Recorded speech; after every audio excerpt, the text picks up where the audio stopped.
This podcast is sponsored by IQ Bar. I've got good news and bad news. Here's the bad news. Most protein bars are packed with sugar and unpronounceable ingredients. The good news? There's a better option. I'm Will, and I created IQ Bar plant protein bars to empower doers like you with clean, delicious, low-sugar brain and body fuel.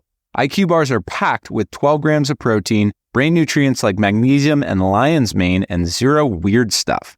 And right now, you can get 20% off all IQ Bar products, plus free shipping. Try our delicious IQ Bar sampler pack with 7 plant protein bars, 4 hydration mixes, and 4 enhanced coffee sticks. Clean ingredients, amazing taste, and you'll love how you feel.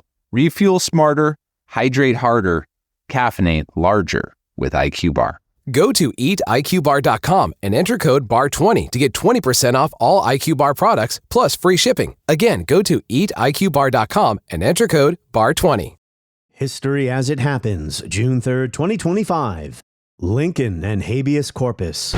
President Trump's immigration crackdown is intensifying. The White House says it's considering suspending habeas corpus, the constitutional right long-standing right of an individual to challenge their detention in court. And one of the president's top aides today, Stephen Miller, confirmed publicly that the White House is exploring this extraordinary step. The privilege of the writ of habeas corpus can be suspended in a time of invasion.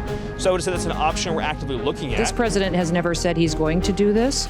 He's never communicated to me or his administration that they're going to consider suspending habeas corpus, but I do think the Constitution allows them the right to consider it. Trump administration officials say if Abraham Lincoln had the power to suspend one of the most important legal rights in Western civilization, then so does Donald Trump today. Why? Because he wants to deport immigrants faster. Lincoln suspended habeas corpus in part of the country days after the start of the Civil War. Can we really compare these situations? That's next as we report history as it happens. I'm Martin DeCaro. Well, in this particular case, where you have a prominent federal official butchering the actual history of something that's very important right now, our role is to go in and say, that's wrong. This is the actual meaning of habeas corpus. This is where it comes from. This is its significance. This is what happened during the Civil War. This is what Lincoln actually did versus what you think he did. This is what the role that Congress has. These are the issues. In a case like this, I think we do have a role to play. You know, I'm pretty sure the first time I heard the term habeas corpus was from Marx. No, not Karl Marx. Groucho Marx. I suggest that we give him 10 years in Leavenworth or 11 years in Twelveworth. I'll tell you what I'll do. I'll take 5 and 10 in Woolworth. I wanted to get rid of habeas corpus, but I should have gotten rid of you instead. I object. Even I object. Then I object too. You're on trial. You can't object. That was Duck Soup, 1933, the trial of Ciccolini, played by Chico Marx. And in Animal Crackers, 1930, Groucho as Rufus T. Firefly, Chico as Ravelli. You know, he seemed to play in Italian. You know, we did a good day's work. How do you feel, tired? Well, maybe you ought to lie down for a couple of years, eh? Why don't you just lie down until rigor mortis sets in? Now look, Ravelli, I'll show you how we get the painting. Yeah. We'll go to court, and we'll get out a writ of habeas corpus. You're going to get rid of what? Oh, I should never have started that way, I can see that.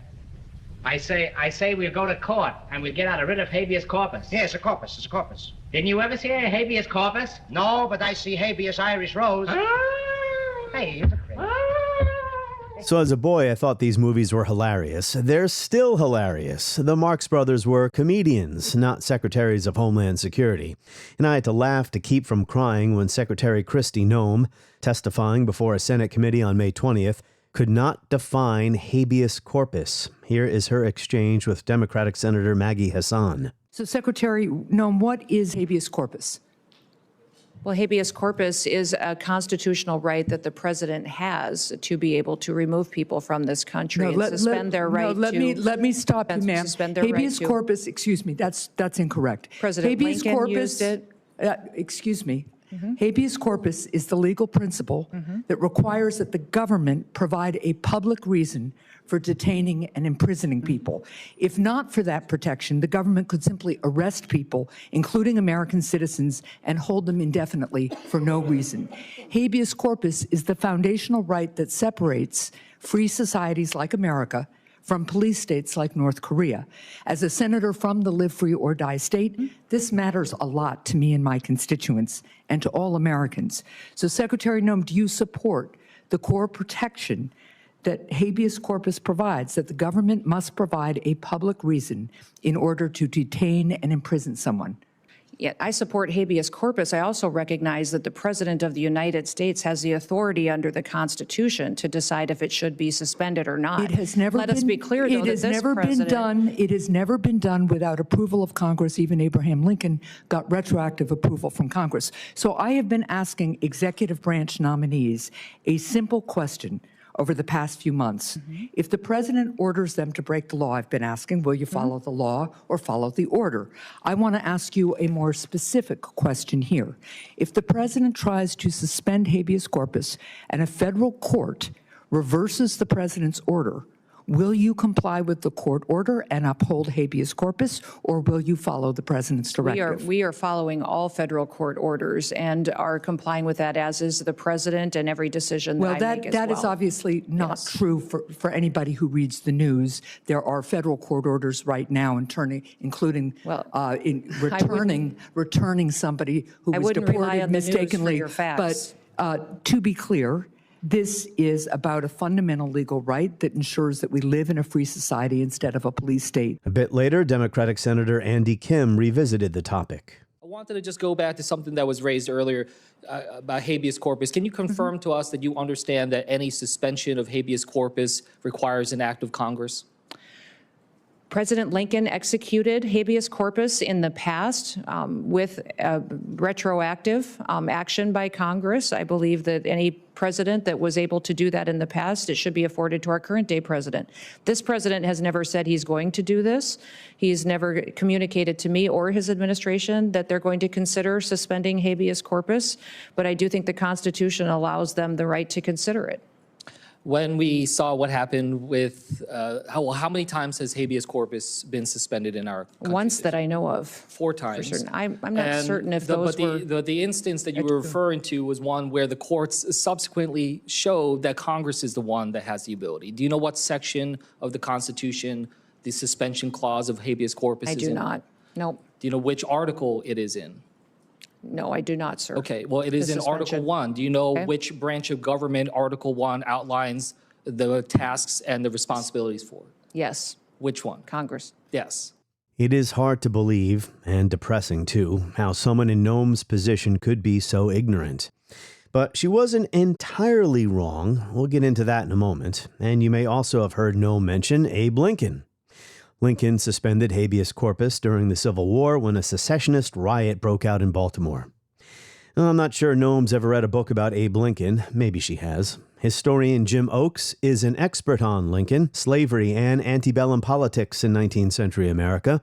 He is the author of Freedom National, The Destruction of Slavery in the United States, 1861 to 1865, among many fine books, all of which I've read. The GLP-1 pill you've been waiting for is now on Ro. Yep, it's finally here. With the same clinically proven ingredient, now in a pill, and now on Ro. It's the first FDA-approved GLP-1 pill for weight loss at the lowest price available. That's one daily GLP-1 pill for big results. Now on Ro. Go to ro.co/listen to see if you qualify. RX only. Go to ro.co/safety for serious side effects and boxed warning associated with GLP-1s. Jim Oakes, welcome back. Nice to be here, Martin. Thanks for having me. Yeah, it's been a bit, but I found a reason to have you back on to talk about the always relevant Civil War era Abraham Lincoln. We need historians because when we leave history up to politicians like Kristi Noem, they massacre it. But you personally, as a historian, you don't use your platform for political commentary. What role should historians play in discourse these days? Well, in this particular case, where you have a prominent federal official butchering the actual history of something that's very important right now, our role is to go in and say, that's wrong. This is the actual meaning of habeas corpus. This is where it comes from. This is its significance. This is what happened during the Civil War. This is what Lincoln actually did versus what you think he did. This is what the role that Congress has. These are the issues. In a case like this, I think we do have a role to play. We do have a role of clarifying some very, very important issues that have arisen in contemporary politics. Article 1, Section 9, the privilege of the writ of habeas corpus shall not be suspended unless when in cases of rebellion or invasion, the public safety may require it. But habeas corpus is not an American invention. This goes back centuries, right? Yes, to 1215, actually. So it's in the Magna Carta.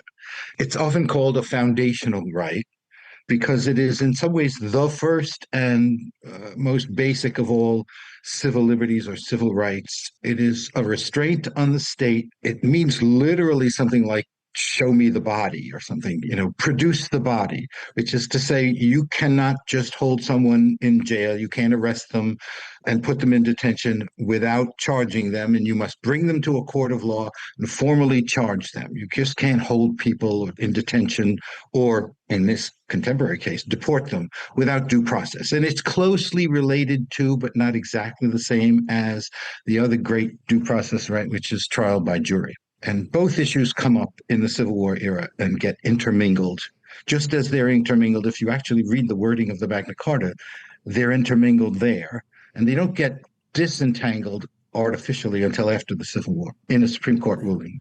And there's good reason why this is one of the few specific legal concepts mentioned in the Constitution by the framers of the Constitution, right? I mean, they didn't just throw this in here by accident. Yes, it was there before there was a Bill of Rights. It was in the Constitution. That's right. Right? Yeah, it is the foundational right of all other rights. And was it because of the experience with the British, or was it even broader than that as to why the framers put it in there? It's just a fundamental aspect of Anglo-American common law. It is so fundamental to the idea of freedom and liberty, the rights of Englishmen, which the revolutionaries believed they were defending, that it's not surprising that it's there in the actual text of the Constitution, not in the amendments. I mean, the Fifth Amendment also adds everyone is entitled to due process, but it's just such a fundamental right that you need to know what it is, and you need to know why it's there and what makes it so fundamental. It is a very serious restraint on the power of the state to arbitrarily arrest people without cause. Yes, it's not permanent. It can be suspended. It's only been suspended 4 times in U.S. history. In South Carolina during Reconstruction, during the Philippines War, 1905, there was an insurgency, I believe, in the Philippines. It was suspended in 2 provinces because that was under U.S. control at the time, and in Hawaii itself after Pearl Harbor. Hawaii was not a state yet. It was an American possession. So the first time is what... So the Civil War is the first time. 3 major constitutional questions arise from the suspension of habeas corpus. And it happens within days, literally days of the beginning of the war. We're going to get to that right now. But just because something was done in the past doesn't mean it should be done now. Abraham Lincoln may have made a mistake, and we'll get to that in the language he used to justify his suspension. Kristi Noem said the execution of habeas corpus. I believe she meant the suspension of habeas corpus. I don't think she meant it. I don't think she knew what she was talking about. But, with all Trump administration people, it's impossible to know if they're ignorant, cynical, who knows. But yeah, she said a couple of different times, she was interrupted repeatedly by the lawmakers questioning her. Lincoln did this, so we believe a current president can do it. President Lincoln executed habeas corpus in the past with retroactive action by Congress. I believe that any president that was able to do that in the past, it should be afforded to our current day president. So let's establish a little bit of context here, because we're going to talk about Lincoln and habeas corpus, but also his other war measures, war powers. But right now, let's talk about what's happening in April 1861 and why Lincoln does this. Right? Some Union soldiers were attacked by a mob or something? Sure. Washington, D.C. is surrounded by slave states. The northern border is Maryland, which was a slave state. Virginia to the south was a slave state. Virginia was on the verge of withdrawing from the Union. The secession convention was in session, stuff like that. So no one was sure what would happen to Washington, D.C., given that it was surrounded by slave states, and the cause of the Civil War was, leave the Union to protect slavery. Right? So within days of the firing of Fort Sumter, Maryland, which becomes one of the 4 loyal slave states, has some serious pro-secessionist, pro-slavery forces operating. And on April 19th, for several days after April 19th, a riot breaks out in Baltimore, a pro-slavery, pro-secession riot. And the rioters literally burn the railroad bridges, then cut the telegraph wires between Philadelphia and between Philadelphia and Washington, D.C., at a time when, Washington, D.C. was not yet fully protected, and Union troops needed those communication lines and the railroad lines to get to Washington, D.C. to protect it from what looked like an imminent invasion from the Confederate forces. They have over 8,000 Confederates already amassed at Harper's Ferry. So this was a serious threat to Washington, D.C. And it was in that context that Lincoln authorizes the General-in-Chief of the Army, Winfield Scott, to suspend the writ of habeas corpus anywhere on the lines between Philadelphia and Washington, D.C., so that they could arrest the people who were committing these crimes. On April 29th, I believe it was, one of those people, a member of the Maryland legislature who was actively involved, who seems to have been involved in the burning of railroad bridges, the destruction of the communications between Washington, D.C. and the North, named John Merriman, I think is John Merriman. Yes, John Merriman, a wealthy Maryland landowner. John Merriman is arrested without charge and put into confinement in Fort McHenry in Baltimore Harbor. And the next day, his lawyers go to Chief Justice Roger Taney in Washington, D.C. and ask for a writ of habeas corpus. Taney issues that writ, orders that Merriman be produced in court in the Baltimore Circuit Court. In those days, Supreme Court justices rode also as circuit justices, and his circuit included Maryland and Baltimore. So he orders them to appear in the Baltimore Circuit Court with Merriman, produce the body, in the classic meaning of habeas corpus, and they refuse. The military authorities refuse to do it, and he issues another order to appear, and they don't appear. And he finally issues an order, but he issues the order not as a circuit justice, but as a Supreme Court justice writing in chambers, which is by himself, but it's a Supreme Court order. And it's an order that says that it responds to Lincoln's lawyers have responded to the demand to produce Merriman by saying that they didn't produce him because they were under orders from the president to suspend habeas corpus. So Taney's order response is twofold. He says that under the Constitution, the right to suspend habeas corpus is a legislative right. It's contained in Article 1 of the Constitution, the right to suspend habeas corpus, and that you cannot try someone in a military court where the courts are functioning. So history has a sense of humor. Justice Taney, Lincoln's nemesis from Dred Scott, but whatever, he was right about this being a congressional responsibility, but there are good reasons why Lincoln suspends it without Congress, and these circumstances no longer obtain today. There is the very practical matter of Congress not being in session yet. So the election of 1860, November, the new Congress doesn't sit until the following December, 13 months later. Lincoln can't even get an emergency session or a special session of Congress together until July of 1861 because there are still congressional elections happening in the odd-numbered year, right? I mean, we don't do that anymore. All the elections are held in the even-numbered year, and then the Congress is sat in January. There's still, I mean, we don't even know who the new Congress is going to be yet when all this is going down, and I guess there's still some states that are having elections. I'm not entirely persuaded, and I don't think scholars are entirely persuaded that the fact that the suspension clause is contained in Article 1 appears to be, it was almost circumstantial, right? It was put there by the Committee of Style. I think Lincoln had a good case that the suspension of habeas corpus is as much as an executive authority as it is a congressional authority. So I don't think that legal issue is as clear-cut as the congresswoman who was interviewing Noem suggested it was. Yeah. Yet I support habeas corpus. I also recognize that the President of the United States has the authority under the Constitution to decide if it should be suspended or not. It has never Let us be clear, though, it that has this never president... been done. It has never been done without approval of Congress. Even Abraham Lincoln got retroactive approval from Congress. It doesn't make sense for the reasons you just spelled out, right? It doesn't make sense in a situation where the country is literally invaded, that armies are amassing on its borders, its forts are being attacked, and Congress is not in session. You know, as Lincoln put it in his famous defense on the day Congress did come into special session, you know, are all the laws to be violated except one, and the nation fall to pieces so that one can be maintained, right? The habeas corpus.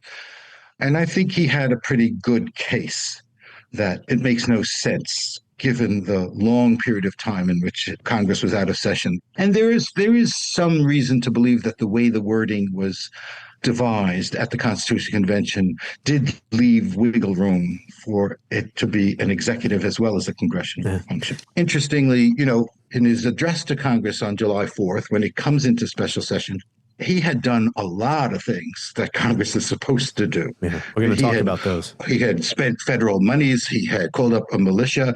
He had issued a blockade, imposed a blockade on. So these are all things that Congress is supposed to do. And he asked Congress for retrospective authorization of all of those actions, and they gave it to him. He did not ask for retrospective authorization of the habeas corpus suspension because he didn't believe that 20's interpretation of the Constitution was correct. Congress did eventually give him retroactive authorization. But he didn't ask for it. For that. And in some of the orders he issued after that, and it was later, it was in a year later in 62, and it was for different reasons. It's not clear that they didn't believe he had the power, but just in case, if they gave him the retroactive authorization. Yeah, maybe the more important issue then is under what circumstances can habeas corpus be suspended? It's pretty clear. You need to have an invasion or a rebellion. We don't have an invasion or a rebellion today. Yes. I actually think there is a serious issue that is relevant now, and this is something most scholars think Lincoln was wrong to do, which is that he just refused to obey a direct order of the Supreme Court. That's right. He refused to obey Taney here. Taney issued that order as a Supreme Court order, not as a circuit court order, and he just refused to obey it. And virtually all scholars, as far as I know, think that that was a serious breach of his rights as the president and his oath of office. So that's the issue that if there's a contemporary issue, I don't think it's that Congress alone has the right to suspend habeas corpus. It's that he violated a Supreme Court order. And, you know, the Dred Scott decision is an interesting case, right? Because when Lincoln and the Republicans almost unanimously denounced the Dred Scott decision, they all said that they're prepared, and Lincoln said, they're prepared to obey that order in the sense that Dred Scott and Harriet Scott and their children were required and were in fact sent back into slavery. And nobody was saying that order should be disobeyed. Everything else about the order they disagreed with. Right. And they considered obiter dicta, they considered it inappropriate, blah, blah, blah, but they obeyed the order. Right. And Lincoln did not obey Taney's order. That was a breach on his part.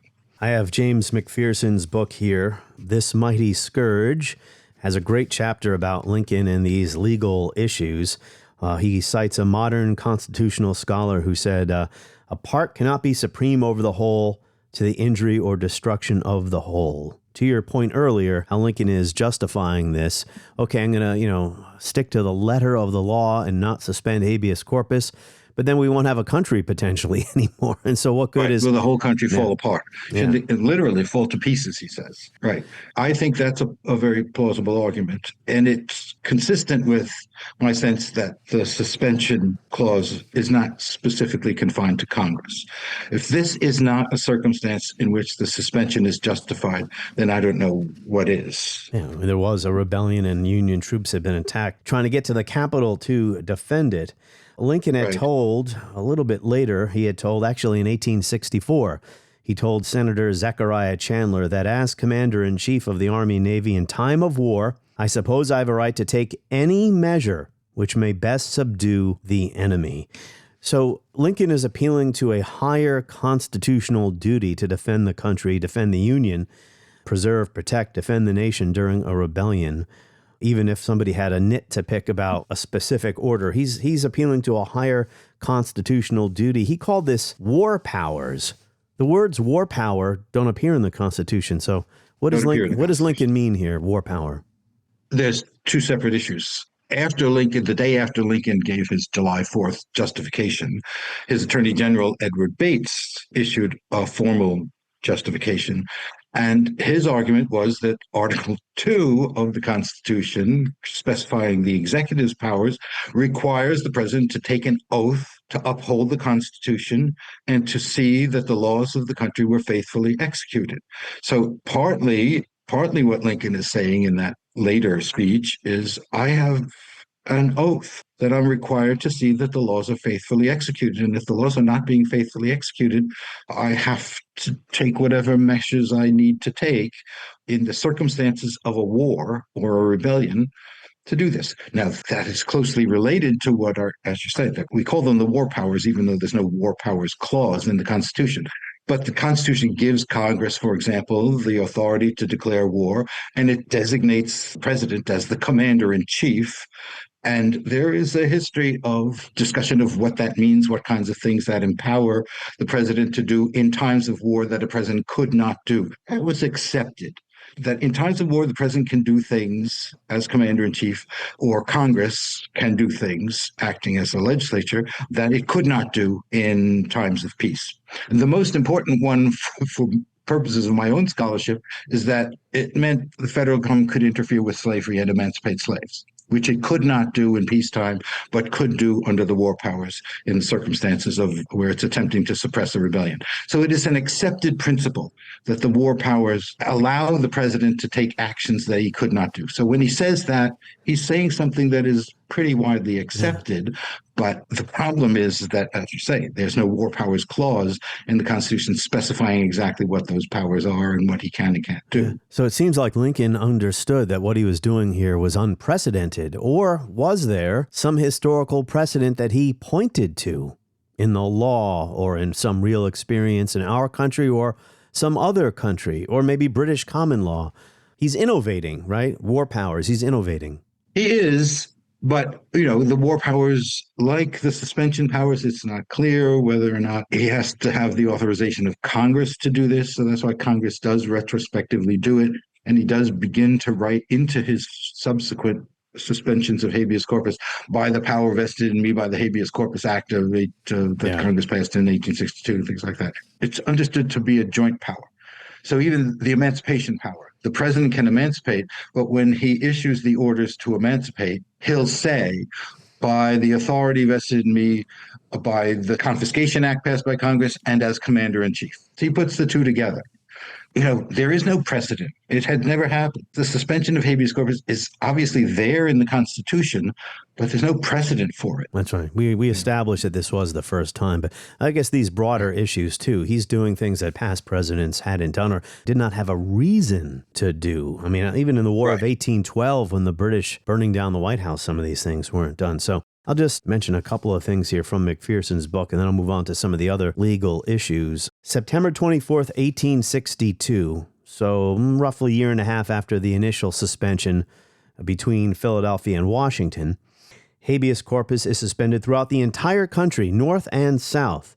And McPherson writes, for good measure, authorized martial law and trials by military courts of all rebels and insurgents, their aiders and abettors, and all persons discouraging volunteer enlistments, resisting militia drafts, or guilty of any disloyal practice. Wow, what broad language. Affording aid and comfort to rebels against the authority of the United States. McPherson says, under these orders that I just mentioned, an estimated 13,000 civilians were arrested. 13,000 civilians arrested and detained without trial for varying lengths of time. Most of them in the border slave states where Confederates and guerrillas were numerous. But even in the North, a number of anti-war copperheads were arrested, and several were tried and convicted by military tribunals for draft resistance, trading with the enemy, sabotage, and other alleged pro-Confederate activities. Where do you come down in all this, Jim? Did Lincoln get most of this right? some of it right, none of it right? Well, I think they were overzealous in the prosecution of civilians. Lincoln himself says at some point that when you do something like suspend habeas corpus or allow for military commission, trials by military commission, you're bound to make mistakes and catch people who shouldn't be caught up in this process and things like that. By and large, as the numbers McPherson cites indicate, overwhelmingly, the people who were arrested without charge or tried by military commission were actual traitors, actual Confederates acting in loyal slave states, mostly the border slave states. Right? The largest single number were probably in Missouri. Right? Missouri was basically had a civil war within the Civil War, and there were vast numbers of pro-Confederates operating and subverting the state government. In the North, the issue primarily arises, although there were some indications that of the list that McPherson gives of the various reasons why some people in the North, civilians were tried, is correct. But the overwhelming majority of it was occasioned by the establishment of a draft. And it was draft resistance that mostly occasioned most of the trials of civilians by military commissions in the northern states. That's what led to the famous arrest and detention of Clement Vallandigham. Yeah, tell us about Clement Vallandigham. He didn't have free speech anymore. Clement Vallandigham is a fairly notorious, depending on, I suppose, what your views of this are. He was a peace Democrat. Peace Democrats are derided by their opponents as copperheads after the snake that bites and kills without warning. He was nationally known, bidding to be the leader of the Peace Democrats nationwide, and he was from Ohio. A Union general, Ambrose Burnside, who had been dispatched to Ohio after his disastrous performance at Fredericksburg, at the Battle of Fredericksburg, issued an overly broad order declaring that anyone who basically utters anti-war or subversive sentiments can be arrested and tried without charge or by military commission. And Vallandigham is in Ohio, and he deliberately goads Burnside with a speech that, basically says this war is outrageous. We shouldn't be fighting this war. You've turned this war from a war to save the Union into a war to abolish slavery, and that's not what we are supposed to be in war for. And now you're coercing men through the draft to fight a war that we shouldn't be fighting. And Burnside arrests him and tries him before a military commission and sends him to prison. Vallandigham is very prominent. He becomes a cause célèbre. Yes, it becomes a cause célèbre. Lincoln changes the sentence from prison to banishment. Vallandigham is literally carried to the border of the Union at Tennessee border under a flag of truce, is banished to the Confederacy. Wow. He makes his way to Wilmington, North Carolina, where he boards a blockade runner, makes his way to Canada, establishes himself in Windsor, Ontario, opposite Detroit, and runs for governor of Ohio from Canada and loses. And in the meantime, as you say, his case has become a cause célèbre. Lincoln is embarrassed by it. He believes Burnside overplayed his hand, but he doesn't want to embarrass the general. The most famous reaction comes in New York, where the governor, Democratic governor, Horatio Seymour, issues a public letter denouncing the decision, denouncing Vallandigham's arrest and conviction, then sends Lincoln a letter denouncing the conviction, and organizes a huge rally in Albany to protest the tyrannical behavior of the president. I have to assume that some people were pretty annoyed that people were defending Vallandigham. I mean, he had his defenders, but other people must have been saying, Jim, hey, we're at war here to save our country, and this guy's trying to subvert the war effort. Sure, but I do think it is surprising how little resistance there was to the suspension of habeas corpus and the military commissions. In some ways, there was more in the South. For a variety of different reasons, the states were resisting the orders coming from the national government. There's surprisingly little of that in the North. But there was this reaction in this particular case, because it looked like it was a partisan. They're going after a Democrat, a prominent Democrat, because he gave a speech this rally and these letters from the governor of New York prompted Lincoln to issue a famous letter to another Northern Democrat, Erastus Corning, the Corning letter, in which he spells out why he thinks he's justified in suspending habeas corpus and doing these kinds of things. And it's a very eloquent letter. It has another famous line in it about, do you have the quote there? I do. Yeah, so citing McPherson here, Lincoln said Vallandigham was damaging the army, upon the existence and vigor of which the life of the nation depends. And then he posed a rhetorical question that turned out to be the most powerful and famous illustration of his point. Lincoln noted that the official punishment for desertion was death. So he asked, must I shoot a simple-minded soldier boy who deserts, while I must not touch the hair of a wily agitator who induces him to desert? Yes. So there you see Lincoln is saying this is not a free speech issue. This is an action that Vallandigham took. He is fomenting violations of the law that are going to, for everyone he prevents from registering for the draft or joining the Union Army, or urges them, for every person he urges them to desert, he is causing the death of another Union soldier, as much as if he had been shot in battle. He's saying this is not a free speech issue. Yeah. Several enrollment officers had actually been murdered by draft resistors, so Lincoln is operating in that context as well. Mm-hmm. These are always tough questions, especially trying to put yourself in the climate of what's happening 150 something years ago. We're so detached from it now.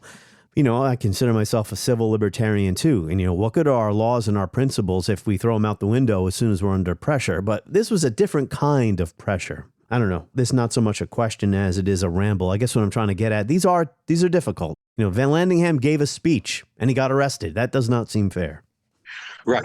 And that's why I say, for the critics, he was arrested for speech, and you can't arrest people for speech. But Lincoln, as I said, is trying to shift the basis of his arrest from speech to action. That is, he is fomenting insurrection in the sense that he is urging people to disobey the draft and to violate the law. So Lincoln does order a blockade of southern ports. That's an act of war. Only Congress can declare war. Lincoln basically declares war doing that. He raises an army. Only Congress is supposed to do that. You alluded to it earlier. Right. He spent money. He ordered Salmon Chase to pay private citizens to buy weapons to avoid Confederate sympathizers who Lincoln believed were inside the federal bureaucracy and would not be loyal. What he does is go to Congress and say these were temporary and necessary. Yeah. These are indeed congressional responsibilities, and I am therefore asking for retroactive authorization to do them, and Congress gives him that. He is acknowledging that he did something that is temporarily outside the law until Congress could come and put it within the law. Article 2 does say, require him to uphold the Constitution and ensure that the laws be faithfully executed. And that's not so much a higher law as a direct constitutional responsibility that vests upon him as president. When it came to habeas corpus, he said it cannot be believed that the framers of the government intended that in every case the danger should run its course until Congress should be called together, the very assembling of which might be prevented, as was intended in this case by the rebellion. And again, that's specifically about habeas corpus. So what's the enduring significance of Lincoln's actions here? Does he permanently change our notions of what a president can do in certain circumstances? I would sort of reverse that formulation and say that in the decades after the Civil War, especially in the 20th century, our notions of civil liberties expanded, and our sense of what the government could and could not do, the kinds of speech it could and could not regulate, kinds of private behavior it could and could not interfere with, have expanded, right? And so we now sense that he was doing something that we don't think he should have been doing, given our current understanding, which is much broader of what civil liberties means and what the government can and can't do to suppress speech, to arrest dissenters and things like that. That's a good way. Which is why right now, where we're living, the period we're living in right now is so fraught, because it seems like what had been understood, what had come to be understood as rights, are being tossed out the window. Yeah, we're not at war and we're not being invaded. There is no rebellion internally. A street gang is not invading the United States from Venezuela. So when Stephen Miller and Kristi Noem or whoever talks publicly about suspending habeas corpus, the issue of whether it's Congress or the executive aside, that type of decision cannot just be, oh, maybe we'll do this, maybe we won't. It's only been done 4 times before, and I would hope that Congress would have a say in that. But who knows? I would too. Yeah. They like to use the language of invasion. It doesn't jive very easily with the boast that you have in fact sealed the borders and we are no longer have significant numbers of migrants coming into the United States legally or illegally. And it doesn't jive with the justifications that you hear from the president. Right? He's saying we have to deport these people and we have to close the borders because they're criminals, because they're murderers and rapists. Well, if they're criminals, that's exactly when habeas corpus becomes salient. You have to charge them with a crime. If they've committed crimes, charge them with a crime and give them their due process rights. Let them have their day in court. If they are being deported for the reasons the president is giving, then all the more reason to uphold the principles of civil liberty that are most fundamentally embodied in the privilege of habeas corpus. Yeah. So we avoid deporting people who do not deserve to be deported, who even had a court order protecting them in this country and are sent away never to be seen again anyway. The problem here, and we can all see through this, of course, is that they're having issues deporting more people faster. So they want to speed up that process. The law be damned. Right. Plus the seeming willingness to violate court orders. The one thing that Lincoln did that I think is absolutely indefensible. In fact, shortly after Lincoln gave his justification for suspending habeas corpus, Merryman was released and tried in a civilian court. And eventually the charges were dropped. Even in the case where Lincoln does justify the suspension of habeas corpus, the person is eventually tried properly, and charged with treason, actually. Yeah, that's why there is a process. Do not fear the process, because if you're doing things right, in the end, you'll be proven correct. The process will show that, these people actually were deserving of the punishment you want to give them. But, I don't like to get hyperbolic on here. We'll wrap up with this. But, it is scary. It is dangerous to think of what would happen if habeas corpus were suspended nationwide, or if the president tried to do that and Congress objected. We could really have a legal constitutional crisis on our hand, to say nothing of the effect on people who get swept up in the dragnet. If you stack the courts and stack the bureaucracy and the party offices with people who have persuaded themselves that the theory of the unitary executive allows the president to do anything he wants. You interviewed Sean Wilentz a while back about the Supreme Court ruling that basically held that the president could not be tried for anything he did as the president. We've created a legal subculture that justifies, virtually anything. And it's not rule of law. It's not rule of law. It's rule of whoever happens to be in power at that time. Yes, you very often hear that people say the presidency is one of the co-equal branches of the government, right? Which means it has to operate with some due respect for the other branches. But the founders didn't talk that way about the branches. The founders talked about the executive and the judiciary as subordinate branches. They established the principle of legislative supremacy, and it's the failure of Congress. It's the manifest failure of Congress to do what it's supposed to do in this case, and leave it to the executive to behave this way. That is part of the problem right now. When the theory of the unitary executive metastasizes into these kinds of claims that the president can do just about anything in violation of standard, basic, fundamental freedoms, then we're in a lot of trouble. So during the Reconstruction period, habeas corpus was suspended again. Once Congress through the Reconstruction Acts, reduced the South into 5 military districts, then military law is sort of reestablished, and you do get the Freedmen's Bureau courts, which were designed to protect freed people from a court system that was not protecting them. Right?